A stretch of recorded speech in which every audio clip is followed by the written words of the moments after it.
Welcome to the Atlanta Gladiators Podcast, your go-to destination for everything Gladiators. Twice a month, live from the Business RadioX studios at the Gas South Convention Center. Play-by-play broadcaster Liam Godimer will interview a Gladiator about his journey to professional hockey. This week, we're proud to highlight number 33 Michael Marchesan, the second-year pro that has quickly become a fan favorite in Atlanta. So sit back, relax, and enjoy episode 59 of the Atlanta Gladiators Podcast. Hello, Glads fans, and welcome back to the Atlanta Gladiators Podcast. I am your host, Liam Godimer, and today I am pleased to be joined by Gladiator forward number 33, Michael Marchesan. Marshy, thank you for taking the time today. No, thank you for having me. Cool. I want to get into your journey to professional hockey, but let's start off talking about the club. The team enters Friday's game against South Carolina with a record of 14-13, 3-1, winners of 7 of their last 10. What's been going well? I think we just all bought into the way we play, and we play like a consistent, keep coming at you kind of game. And like when we get away from that, especially as you was saying too, on 3-3s, like you play with your heart over your brain sometimes, and it doesn't turn out well. But I think when we play with our brain, we play to our systems, it works well. And obviously, the last 7 out of 10, It's been going well. And it hasn't just been these last 10 games, right? It's been since the start of the season. It just seemed like early on there was a lot of one-goal games, a lot of overtime decisions, shootout games where you guys just didn't come out on top. Now it seems like it's all coming together for y'all. Exactly, yeah. We knew like we were right there. Like we'd lose comeback games to Florida, like that one in the school day game, that was a heartbreaker, but we're right there. We're beating them the whole entire game. Like we know we can win anyone in this league. You scored that morning? Yeah, I did. Nice little tip. Yep. Cool. So let's go all the way back when you were growing up in Burlington, Ontario. How did you first get involved with the game? My dad, so he played growing up and he played in university. And we would just go on the ponds around and play. And I would watch it growing up, play mini sticks or whatever with him. And we just grew up playing it. Were you always a forward? Or Yeah. I tried actually goalie once because I loved Carey Price. And he's like, you're not a goalie. You're not going to be a goalie. And I was like, okay, whatever. And I actually played one game in house league and got lit up. Did you? I cried and I never wanted to play again. That was your last time in the net? Goalie. First and last time? Yeah. Street 6 hockey, goals. I'm all right, though. How many shots did you face that day? Do you remember? Like, save percentage, just not too I maybe good, saved just- 2 shots. Okay. They lit me up. All right. Yeah. All right. Forward all the way. Yeah. So you idolized Carey Price. So obviously you're a Habs fan growing up in Ontario. How was that? Leafs household, whole entire family, and I was a Leafs fan growing up. And then I think I was about like 6 or 7 years old. I was young. And the Leafs played it back-to-back against the Habs, and they lost both games. And I was like, I hate this team. I'm done. I'm going to like Montreal. My dad laughed. I was like, oh, is it funny? And then just stuck with the Habs ever since. Can you imagine the frustration that you would feel if you had stuck with the Leafs? I know. I kind of saved myself there. Yeah. They're looking good right now, but we'll see if playoff time comes. Yeah, no, we definitely will. So now going forward in your career in professional hockey, you played 4 seasons in the Greater Ontario Junior Hockey League. Talk to me about your time there. How did it help your development and, for you to get to the next stage? Yeah, so it's a junior B league, but it was rated higher than like the OJ my first year, which is a junior A league there, it's a really good league, I'd say, in junior B. I don't know about it now, to be honest, but back then it was good. Like all these OHL draft picks, they would play 1 year there, or they'd come down if they were a 20-year-old and they didn't think they were going to go far. They'd play junior B, get some pay or whatever. So it was a good league. I billeted my first year in Pelham, and then I came back, and that was like a big learning curve too, because I came from like AAA, and I was just like, oh, it's junior, whatever. It was way harder hitting, everything like that. Obviously not to the level here now, but it's good. I had some good teammates, good coaches, helped me learn. You played for a few teams in that league, but most notably the St. George Ravens. You were an alternate captain, and you had your best statistical season there. What led to your success with that club? So I needed a shot, really. I think to be the top guy, and I was just not there yet. But when I was the 2020 season, that was my 20-year-old year. That got cut short, but we played exhibition games, and I was shooting a lot more and scoring a lot more. So I think my confidence really kicked in there. And training off season, I trained a lot.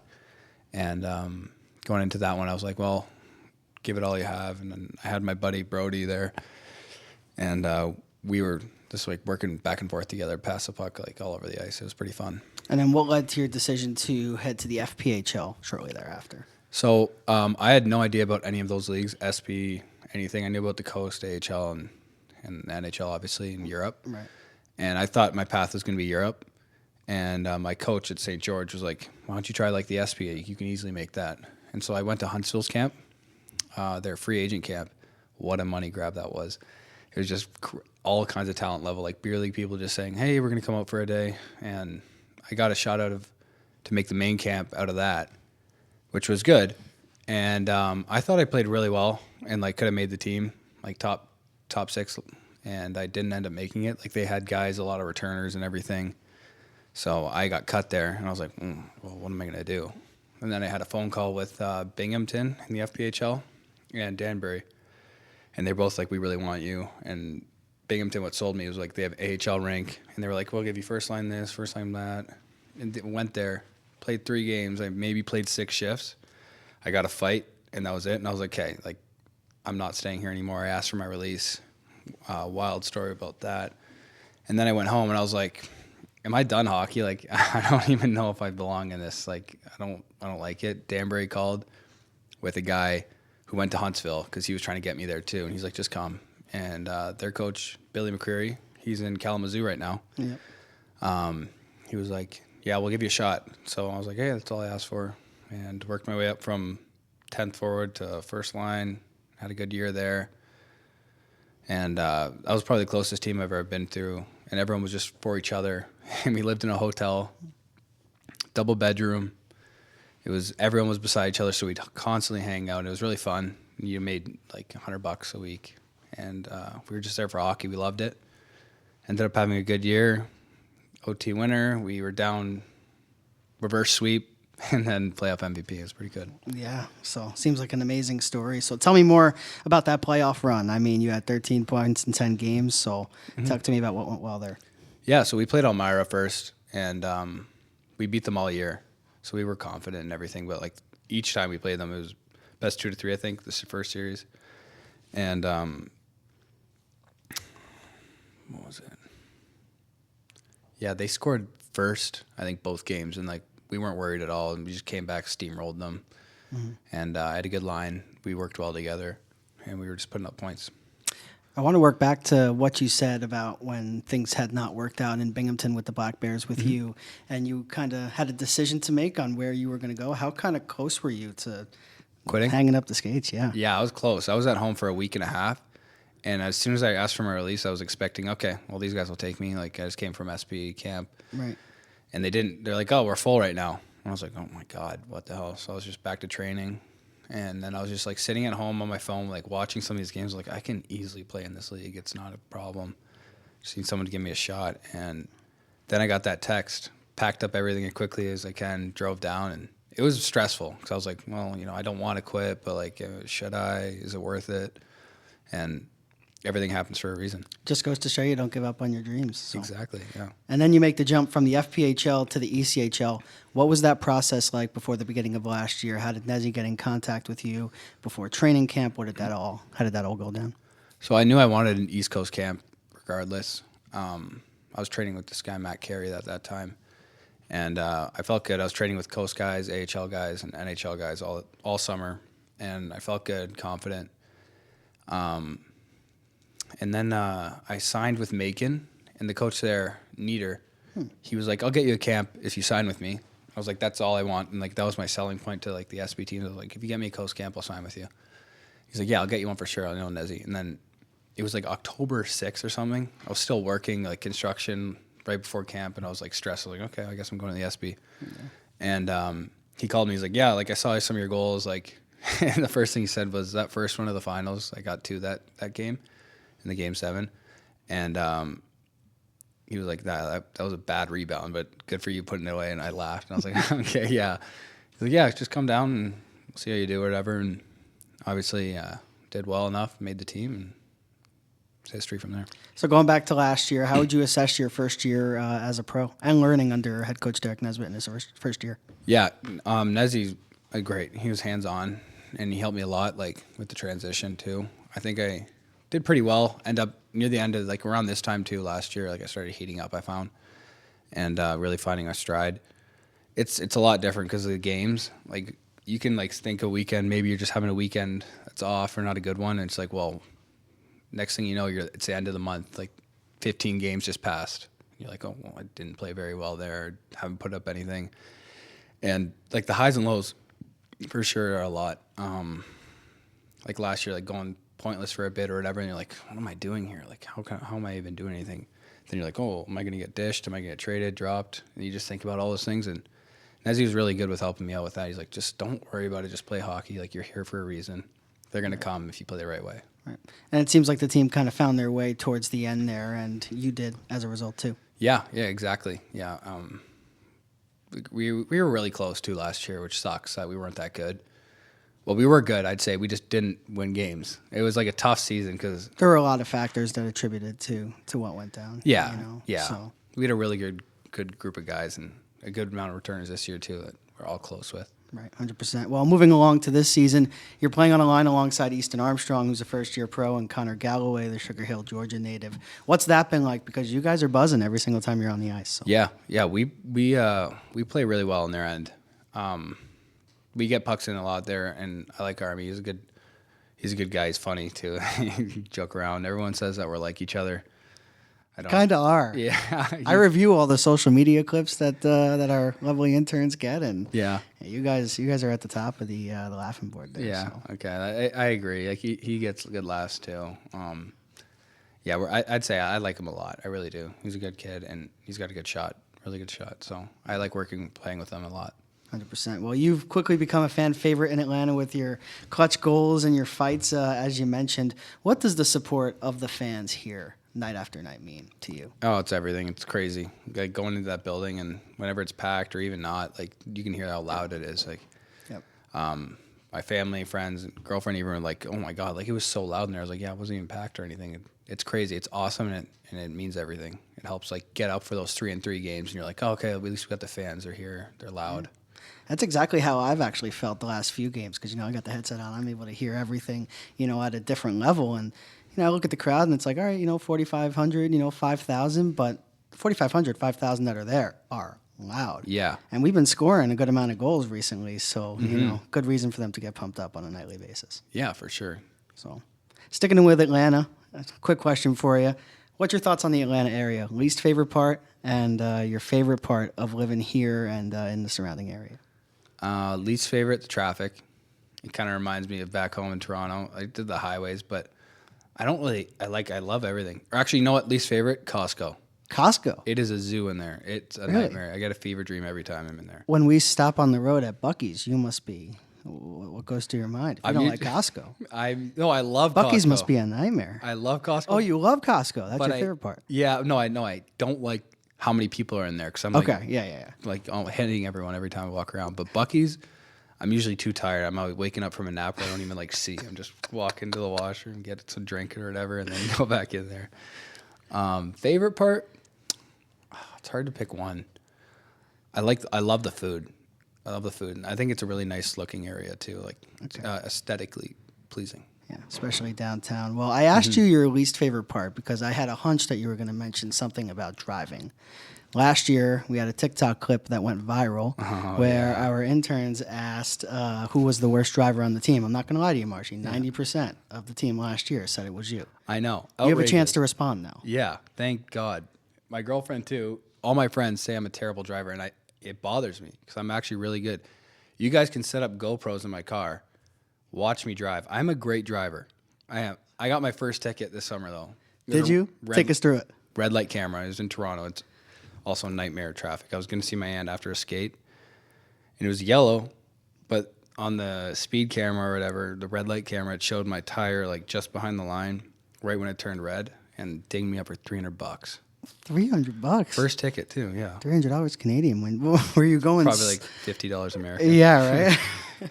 Were you going slow at least? Because if it's a yellow light, right, you just go slow. But right as it turned red, just the back side of your tire just was there and got detected. So no, I was trying to make the light, so I was probably speeding up a bit. But it was the fact that I was behind the line when it was red. So, all right. Yeah. Well, back to hockey. I recently asked you about you dropping the gloves, not only this year, but last year. Not exactly a quote-unquote enforcer on this year's team. How do you feel about kind of embracing that role when the situation warrants it on the ice this year? Yeah, I I don't call myself a fighter by any mean. I don't think that's who I am. I think I'm just a old-fashioned power forward, and like you can do it all. Like I can score goals, assist, hit, and fight when I need to, especially when someone gets hurt. Like Cranny stuck up for me in Jacksonville. I think that's what it's all about. You got to stick up for your teammates at the right time or in the right moment. Like we're down, whatever, 4-1 or whatever, and we're in it. Like maybe need a fight, go for it. Well, Marshy, when you drop the gloves, the fights aren't necessarily long. No. They're short. It's usually one punch and they're out. What's your strategy? Are you just trying to rear back, get as much force on it as possible, or what's your mindset in those moments? Yeah, so I took a lot of MMA growing up. Okay. But just a couple times actually in school, I got suspended for fighting. My mom was just getting on my case or whatever, but it's not like I'm looking for anything. I just stick up for myself or stick up for people that I like or love. Right. And so my dad put me into MMA, teach me a couple things, and my uncle is actually a fighter in the OHL, so he's showed me a couple things too. And honestly, whenever the gloves drop, it's just you black out. It's just like instincts. Actually, another person who's helped me a lot is Daniel Amesbury on Kansas City. He was in Danbury former with me. Teammate of yours. Yeah. So he taught me a lot, and there's actually this one practice, he brought out MMA gloves. He's like, I want you to hit me as hard as you can. And I was like, no, man, I'm not going to hit you as hard as you can. Like, he's like, no, I want you to. And so we were just going back and forth or whatever. And he taught me a lot of moves, too, that help. If I get in a certain situation, like the way our bodies are positioned, and sometimes you want to lean them away, turn a certain way so that they can't reach you.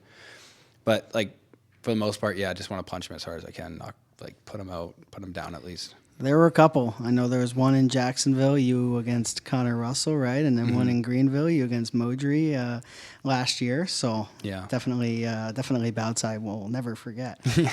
Going back to the team overall, obviously it was just a little bit of a struggle last year. What was the team's overall mindset coming into training camp? Was there a little bit of a chip on y'all's shoulder for the players returning and coming back, just wanting to have a better year? And subsequently, you guys have done that as we approach the halfway mark. So can you speak on that a little bit? Yeah, 100%. Nezzy was very vocal in the summer. Like he'd call me once every 2 weeks, maybe like sometimes or during the playoffs, and just like, hey, like look at this, like see this one. We're going to do something similar to this.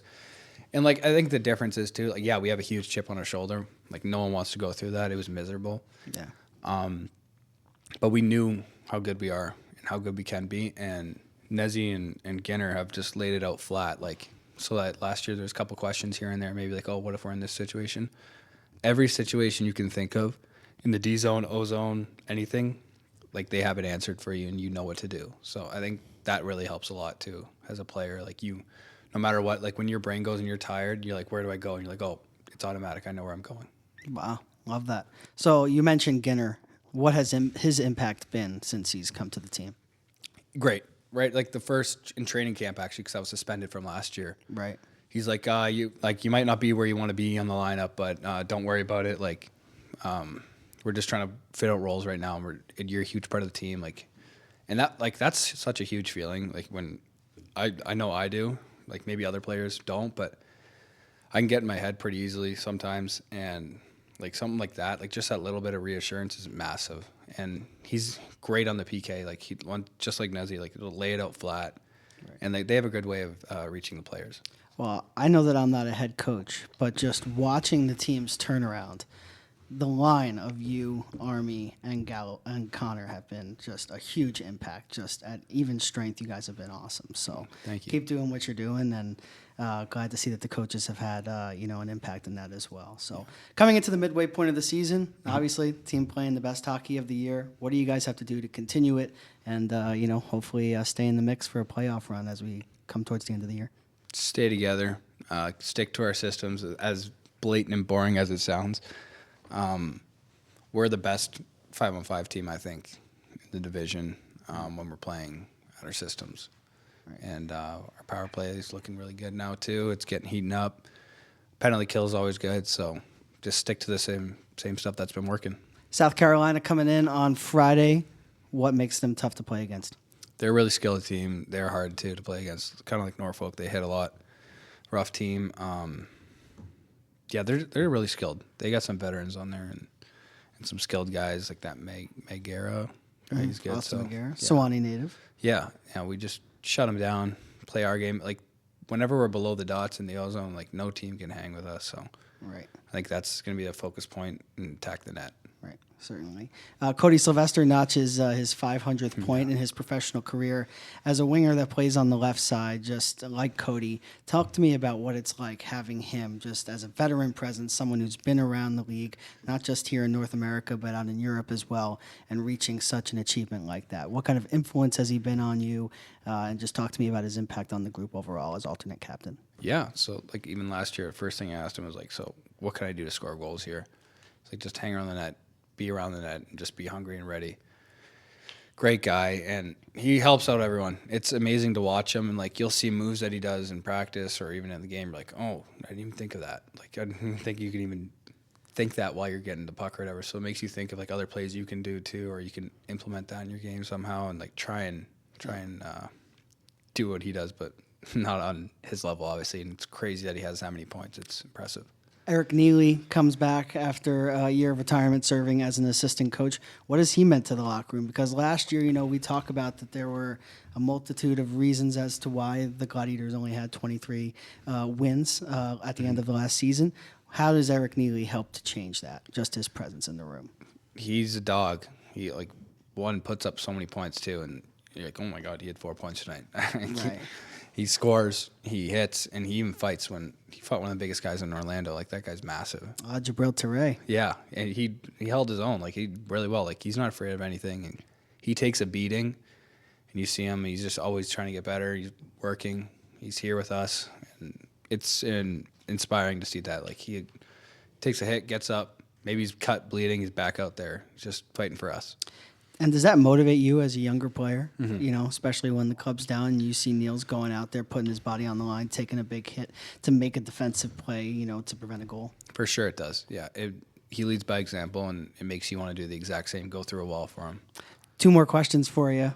The goaltenders, Ethan Hyder and Drew DeRitter. Hyde's, of course, first-year pro, and Drew DeRitter, first year with the Gladiators. How does it feel as a forward to know that night in and night out you have a goaltender that's going to give you a chance to win? Oh, it's so massive, and I feel like I haven't had that in a while.